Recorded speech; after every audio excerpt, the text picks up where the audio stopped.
Hello, everyone. My name is Ian Murphy, and today we're going to go ahead and continue with Chapter 8 of Ariel 12's Blood Passover. Let's begin. Chapter 8 Distant Precedents and the Saga of Purim. Ritual murder accusations have been made against the Jews for thousands of years. The murders were sometimes alleged to have been accompanied by ritual cannibalism, but not always. In every case, it is rather improbable that the testimonies which have come down to us from antiquity were known and disseminated in the Middle Ages, and could constitute a significant point of reference for later accusations of crucifixion and ritual cannibalism.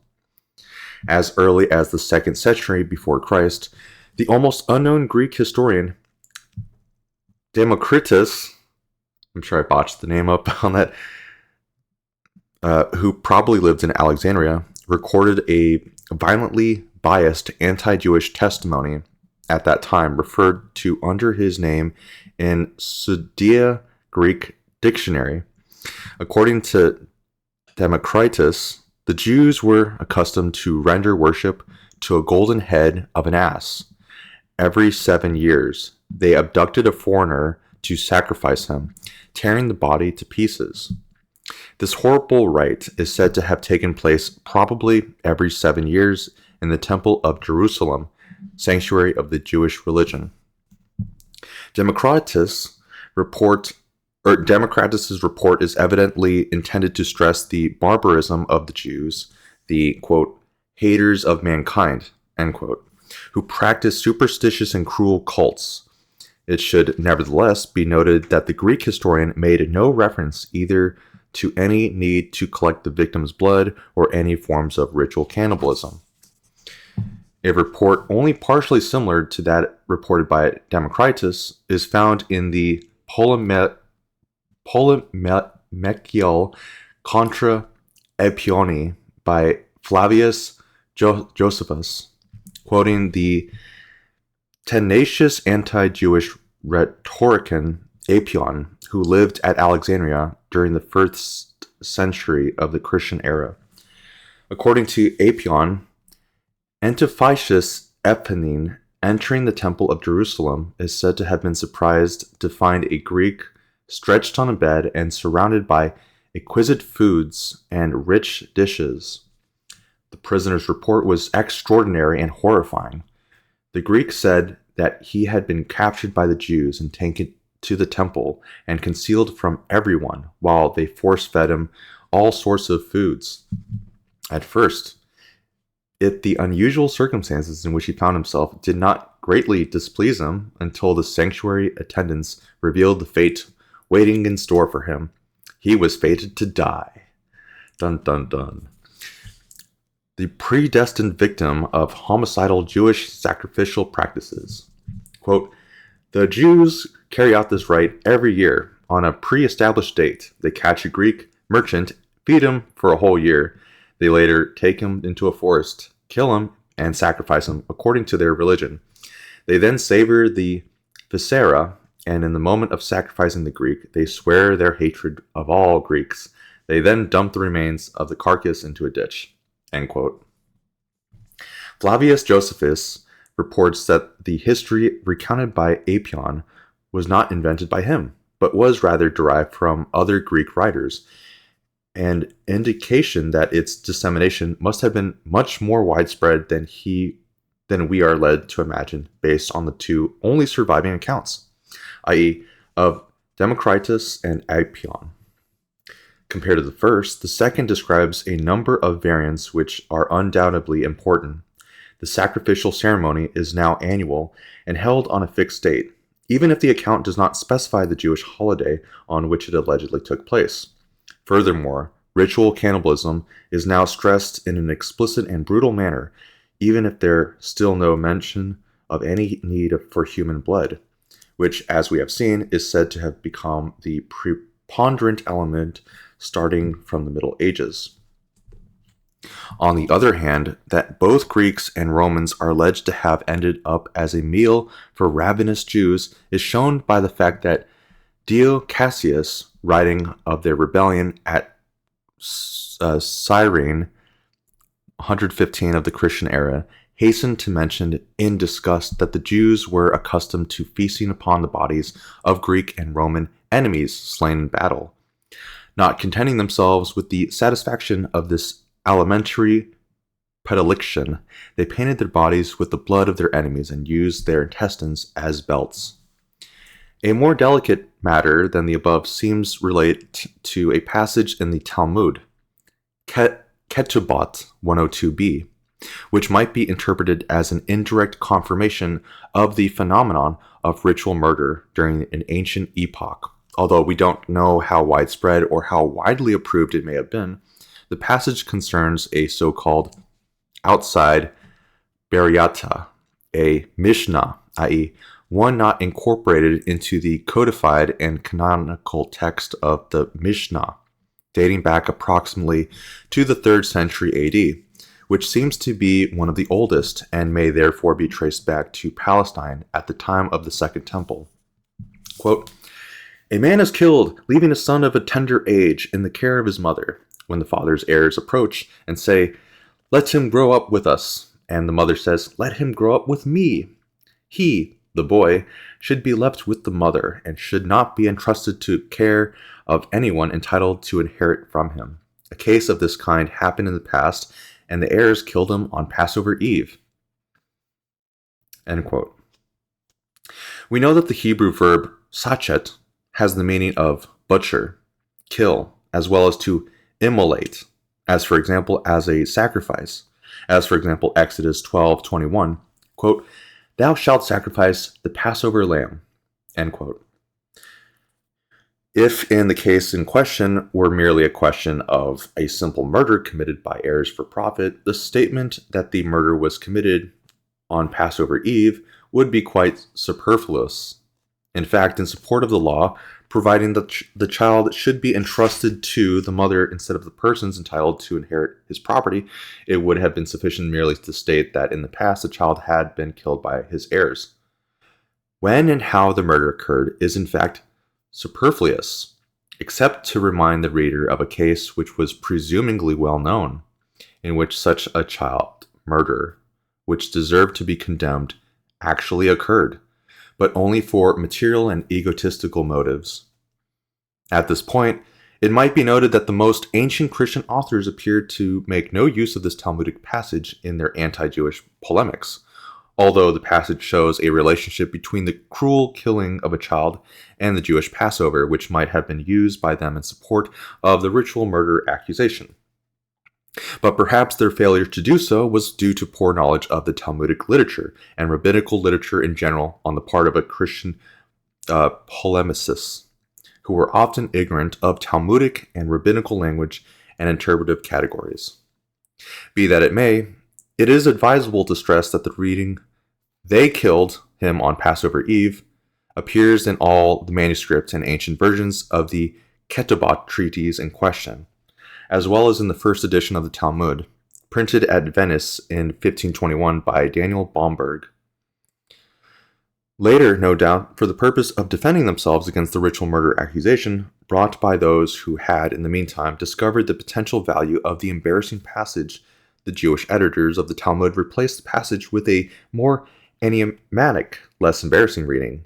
They, quote, "They killed him on New Year's Eve," end quote, or, quote, "They killed him on the first evening," end quote. The latter version might suggest that the child's heirs got rid of him in a violent way as early as the evening of the day upon which he was entrusted to them, with the obvious intention of getting their hands on the estate as soon as possible.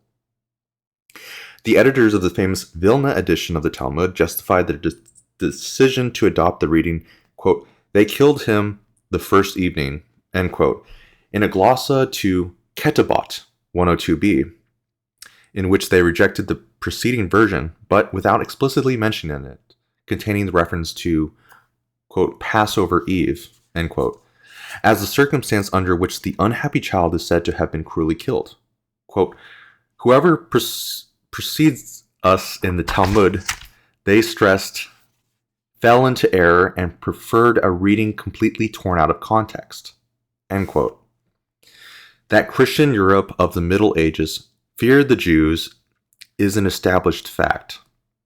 Perhaps the widespread fear that Jews were scheming to abduct children, subjecting them to cruel rituals, even antedates the appearance of stereotypical ritual murder, which seems to have originated in the 12th century.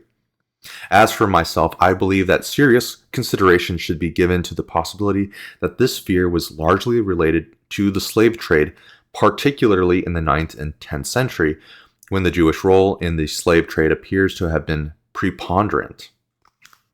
Wow, I did not expect them to mention the slave trade there.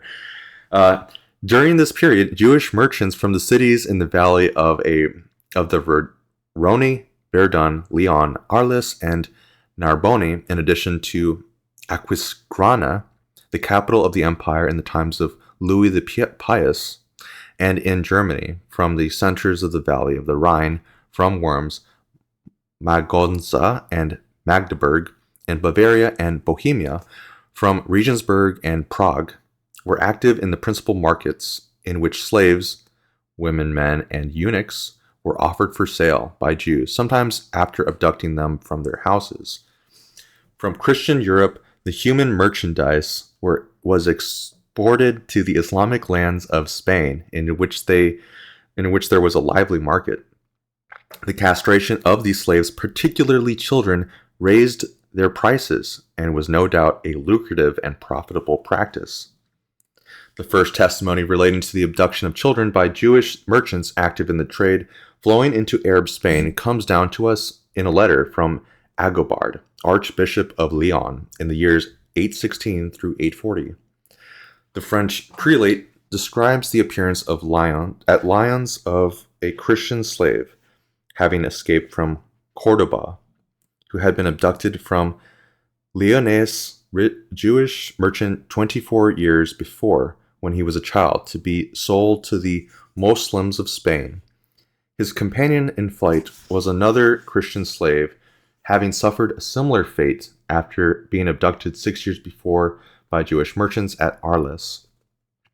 The inhabitants of Lyons confirmed these claims, adding that yet another Christian boy had been abducted by Jews to be sold into slavery that same year. Agobard concludes his report with a comment of a general nature that these were not considered isolated cases, because in everyday practice, the Jews continued to procure Christian slaves for themselves and furthermore subjecting them to, quote, infamies such that it would be vile in itself to describe them, end quote. Precisely what kind of abominable infamies Agobard is referring to is not clear, but it is possible that he was referring to castration more than to circumcision. Lupredo, bishop of Cremona, in his Antipodes, said to have been written in approximately 958 through 962, referred to the city of Verdun as the principal market in which Jews castrated young slaves intended for sale to the Muslims of Spain. During the same period, two Arab sources, Ibn Hakol and Ibrahim al-Karai, also stressed that the majority of the eunuchs originated from France and were sold to the Iberian Peninsula by Jewish merchants. Other Arabic writers mentioned Lucerna, a city with a Jewish majority, halfway between Cordoba and Malaga in southern Spain, as another major market in which the castration of Christian children after reducing them to slavery was practiced on a large scale by the very same people. Contemporary rabbinical responses provide further confirmation of the role played by Jews in the trade of children and young people, as well as in the profitable transformation of boys into eunuchs. These texts reveal that anyone who engaged in such trade was aware of the risks involved, because any person caught and arrested in possession of castrated slaves in Christian territories was decapitated by order of the local authorities. Even the famous Natrone Gaon of the Rabbinical College of Sura in the mid-9th century was aware of the problems linked to the dangerous trade in young eunuchs.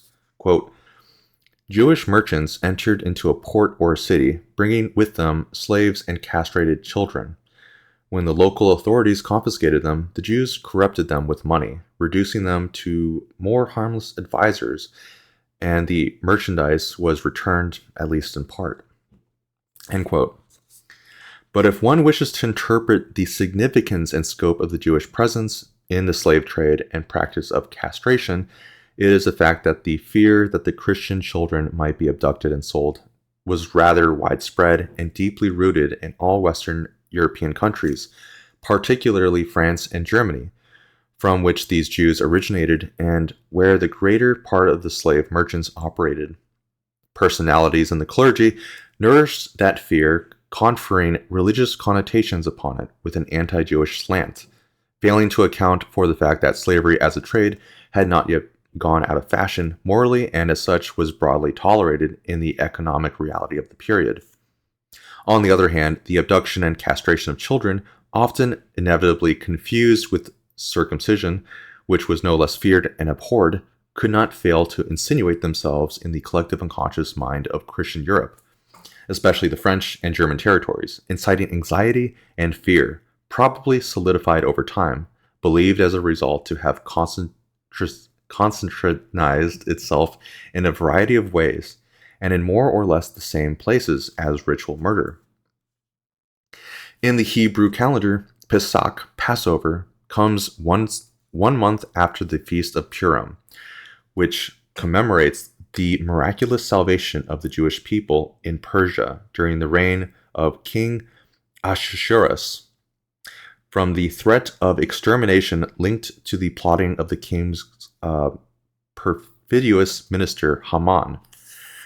The Book of Esther, which examines all these explosive matters and exalts the saving function of the biblical heroine as well as that of Mordecai, Esther's uncle and mentor, concludes with the hanging of Haman and his 10 sons, as well as with the beneficial massacre of the enemies of Israel. Leon de Modena, in his Riti, describes Purim in precisely this manner, stressing a carnival-like atmosphere of celebrations and convivial opulence, in which restraints and inhibition were dangerously weakened.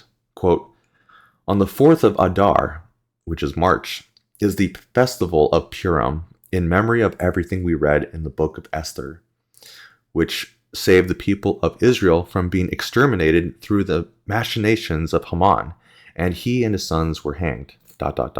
After the ordinary orations, with remembrance only of the escape which occurred at the hour of death, we read the entire history or book of Esther, written in bulk, on parchment like the Pantuit, and which we call Megillah, i.e. volume, and some hearing Haman's name mentioned pound on the tables as a sign to curse him. ...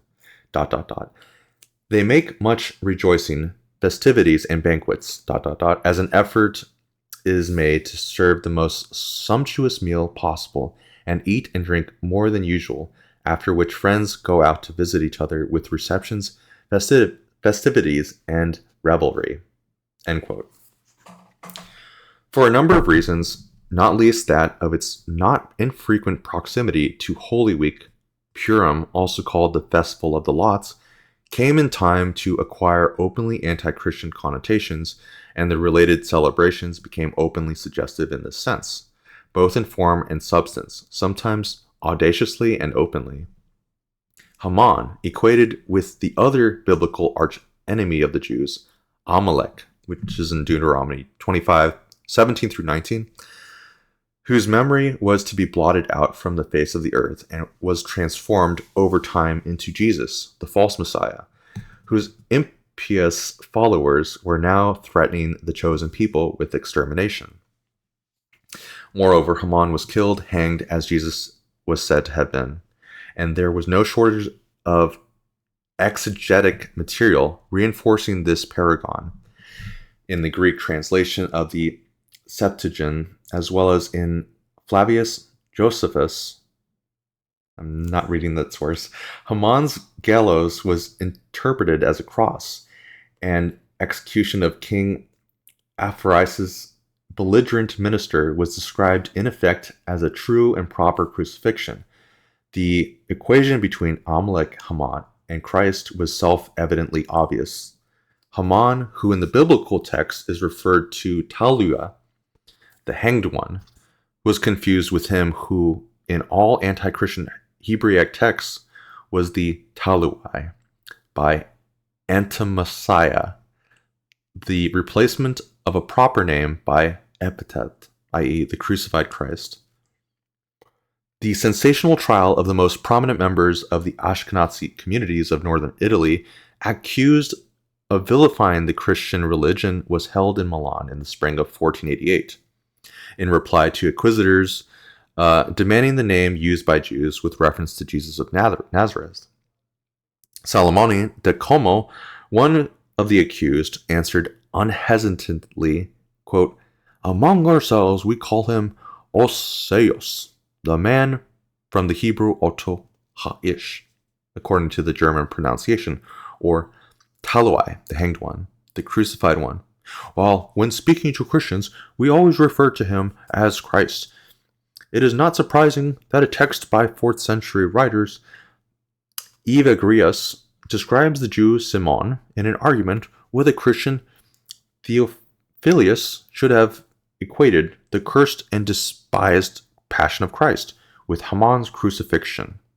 End quote. According to the great English anthropologist James George Fraser, Christ died while playing the role of Haman, the dying god, in a drama of Purim in which Jesus, Barabbas, the double of Jesus of Nazareth, played the part of Mordecai, the god that resurges. In the model of the god that dies and is reborn, which is common in the Near East, Haman is said to have played the part of death and Mordecai that of life, while the celebration of Purim is said to constitute the Hebraic ritual of death and resurrection. Based on this consideration, one might hypothesize that in the past the Jews, at the culmination of the festival, might have been accustomed to putting a man to death in flesh and blood reality, and that Jesus was crucified in this context, playing the role of Ahasuerus' tragic minister, the arch enemy of Israel. There is no shortage of testimonies of the celebration of rituals within the framework of the Carnival of Purim, intended to vilify and outrage the image of Haman, reconstituted in the semblance of Christ, hanging from the cross. First, the Emperor Honorius, from 384 to 423, and in his footsteps, Theodosius, 401 through 450, prohibited the Jews from the provinces of the empire from setting fire to effigies of Haman, crucified in contempt of the Christian religion.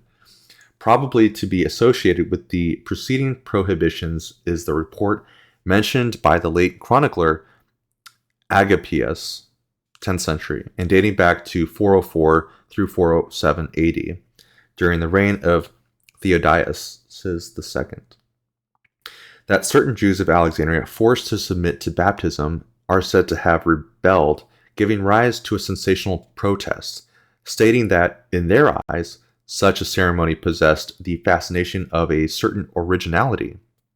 They are said to have taken an image of the crucified Christ, heaping insults upon the Christians, mocking them with the words, "This is our Messiah?" End quote. It is not impossible that the episode formed part of the framework of the Hebraic Purim celebrations. Before 1027, at Byzantium, baptized Jews were required to curse their ex-fellow Jews, quote, who celebrated the festival of Mordecai, crucifying Haman on a beam of wood in the form of a cross and then setting fire to it, accompanying the vile rite with a torrent of imprecations directed at those faithful to Christ. End quote. Again, in the very early 13th century, Arnold, prior to the monastery at Lubeck, censored the wickedness of the Jews in bitter terms, quote, in crucifying the figure of the Redeemer every year, making him the object of shameless ridicule. End quote. Even the Hebrew texts do not seem to be sparing on information in this regard. The Talmudic dictionary Aruku, consisting of the Rabbi Nathan B. Yehiel of Rome in the second half of the 11th century, contains reports that the Jews of Babylon were accustomed to celebrate the festival of Purim in a particular way. Quote, "It is the custom among the Jews of Babylon and the rest of the entire world for the boys to make effigies shaped like Haman and hang them on the roofs of their houses for 4 or 5 days before the festival. In the days of Purim, they prepare a phallus and throw it among these images while they stand around singing songs." End quote. The above-mentioned rites were culinary, even symbolically cannibalistic in nature. The effigies of Haman/Christ were of sweet pastry to be destroyed, avidly consumed by youngsters and children during the days of carnival. During the Middle Ages, the sweet delicacy enjoying absolute primacy in the sumptuous banquets of Purim was a typical biscuit, once again, bearing the pathetic figure of Haman as a gastronomic butt of ridicule. The so-called Haman's ears, presented in a variety of versions according to the various traditions of the Jewish community, gained a position of great importance in the Feast of Purim. In Italy, they were strips of puff pastry shaped like asses' ears, fried in olive oil and powdered sugared, which quite resembled the Tuscan censi and Roman frappi, prepared during carnival time. Among Oriental and North African Jews, the puff pastry was roasted and covered with honey and sesame seed. Sounds pretty good. The Italian Ashkenazim did not much care for the overly Mediterranean taste of these biscuits, which they called Galachim frit in contempt, which is fried priests, literally people with the tonsure, confirming the detestable relationship between Haman, Israel's bitter enemy, and the arrogance of Christianity with its priests. Their version of the ears were called Haman Atshen, or, quote, Haman's pockets, end quote, and was more elaborate. These consisted of a large triangle-shaped cake of egg pasta filled with a sweet, brownish mixture based on poppy seeds. Nor should we be surprised to find that even in the relatively recent past, there was no shortage of people in Germany who shared the belief. Curious, even if not very original, that the Ashkenazi stuffed their Hamanchaschen with the coagulated blood of Christian boys martyred by them. Modern anti-Semites gather and disseminate this Kabbalistic fable today from their university chairs, particularly in the Arab countries, making it the subject of ridiculous pseudo-historical research. Turning back centuries, however, we must note, following Fraser, that the ritual of Purim did not always conclude with the bloodless hanging of more effigy of Haman. Sometimes the effigy was flesh and blood Christian, crucified for real during the wild revelry of the Jewish carnival. One of the available sources in this regard is Socrates' Scholasticus, History of the Church in the 5th century, which, from its Historica Ecclesiasticus 7th 16, refers to a case occurring in 415 at Inmester near Antioch in Syria. The local Hebrews, in their debaucheries and intemperate revelry to celebrate Purim after getting suitably drunk according to the prescriptions of the ritual, which provided that they must drink so much wine that they can no longer distinguish Haman from Mordecai, quote, took to deriding the Christians and Christ himself. In their boasting, they ridiculed the cross and anyone trusting in the crucifix, putting the following joke in practice.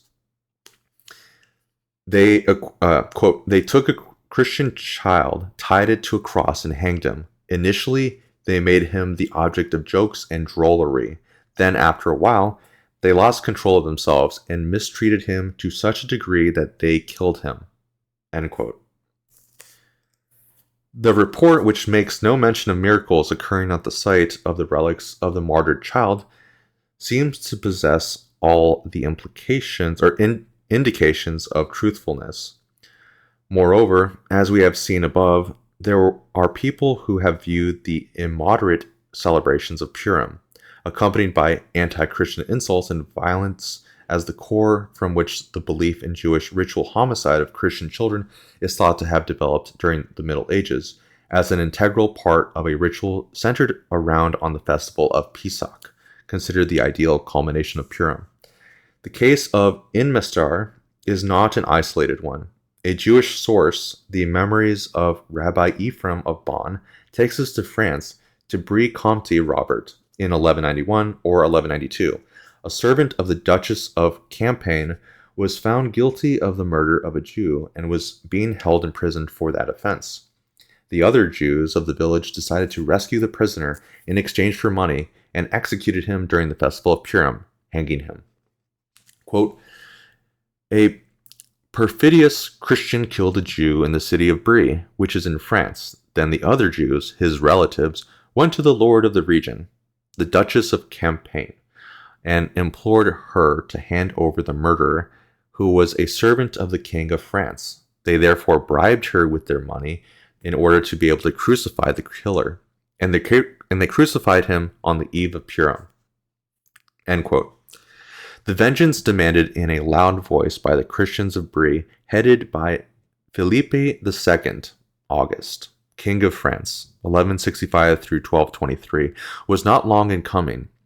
The entire adult Jewish population of the city, totaling about 80 persons, were tried and condemned to be burnt at the stake.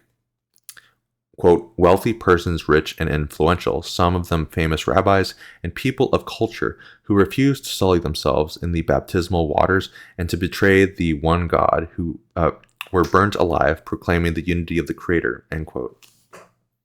The children who were Jews and circumcised were taken en masse to the baptismal font to be made Christians. No festival of Purim ever concluded in a more tragic manner for the Jews, overturning and thwarting the saving and hope-giving meaning of the biblical account of Esther and Mordecai. The blasphemous parody of the Passion of Christ sometimes had the most tragic consequences, but this obvious fact did not always suffice to cool hot heads and restrain fanatical, agitated minds. The Christians were not too subtle about it, since they certainly didn't need excuses or pretexts to perpetuate indiscriminate massacres of Jews or to plunge Jewish children into the beneficial waters of baptism by force. The spiral of violence, having due regard to the discrepancies between the relative power and the size of the two conflicting societies, could not be extinguished. The serpent bit in its own tail, leaving its imprint of blood on the sand. Each society was, in a sense, its own victim, but neither noticed. To give a few examples, on February 7th, 1323, a few days before the festival of Purim, a Jew in the Duchy of Spoleto was condemned for striking and insulting the cross. On February 28th, 1504, precisely coinciding with the festival of Purim, a beggar from Bevaganda accused the local Jews of the place, transformed into evil spirits, of having cruelly crucified him. It was still in the days of Purim, in February of 1444, that the Jews of Vigione in Piedmont were accused of having pretended to butcher an image of Christ crucified as a joke. Again, it was in the month of February, this time in 1471, that a Jew from Gubbio brought a legal action to scrape the image of the Virgin Mary from outside the wall of his house. Purim was followed by Pesach, but the story during the violent month was no different, even without any strict need to play cruel and lethal tricks on Christian boys or to stone Jews in their houses en masse during the holy hailstorm of stones. On March 21st, 1456, a Jew of Lodi entered the Cathedral of San Lorenzo at nightfall with a drawn sword, directing himself without hesitation, where he walked straight up to the main altar and proceeded to make log wood and splinters out of the image of Christ crucified, with the evident intention of chopping it to bits. His fate was sealed. The culprit was lynched on the spot amidst the rejoicing of a jubilant crowd, and vengeance was wreaked. March 21st, 1456, corresponded to the 5th of the month of Nisan of the Jewish year 5216 and the first day of Pesach. The matter was thus described by the commander of Lodi to the Duke of Milan. Quote, "In our dear city of Lodi, on the 21st day, 17 hours of the present month, March, according to the common reports, a Jew entered the cathedral with sword in hand to cut the crucifix of Christ to pieces, for which offense the whole territory rose up against him. And they ran to the Jew's house, ... and killed the above-mentioned Jew and dragged him on the ground." End quote.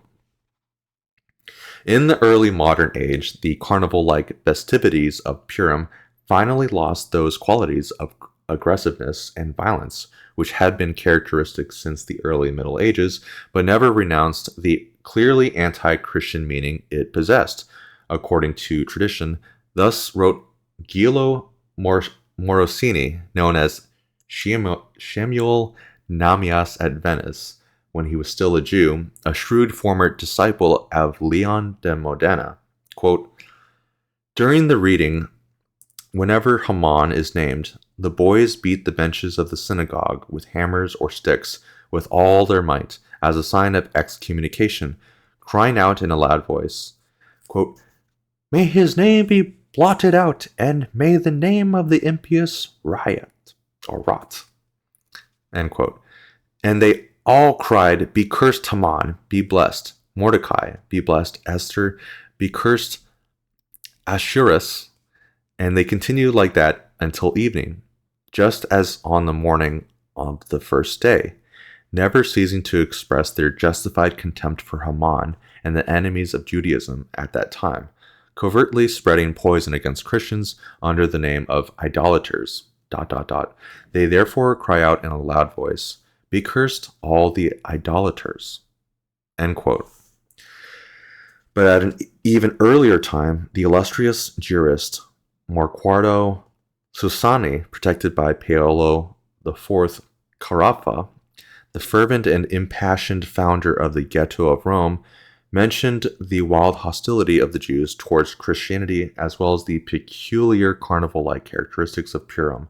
According to him, during the feast of Mordecai, the Jews did not hesitate to greet him other by saying in contemptuous tones, quote, "May the king of the Christians go down to ruin immediately, the way Haman went down to ruin."